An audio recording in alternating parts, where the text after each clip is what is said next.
ان چیزوں میں سے ایک چیز صبر ہے۔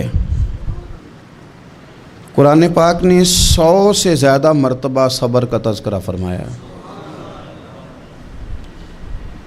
اتنی بڑی بات کو سمجھیے گا کہ 100 سے زیادہ مرتبہ قرآن پاک نے تذکرہ کیا ہے صبر کا، اور مختلف انداز میں۔ کہیں فرمایا کہ وَبَشِّرِ الصَّابِرِينَ، اے محبوب صبر کرنے والوں کو خوشخبری سنا دیجیے۔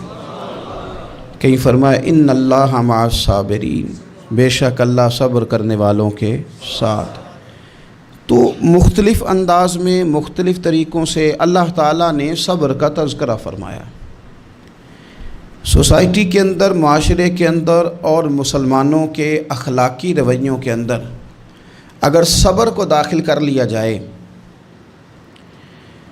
تو ہم محسوس کریں گے کہ ہماری زندگی نہ صرف یہ کہ آسان ہو گئی ہے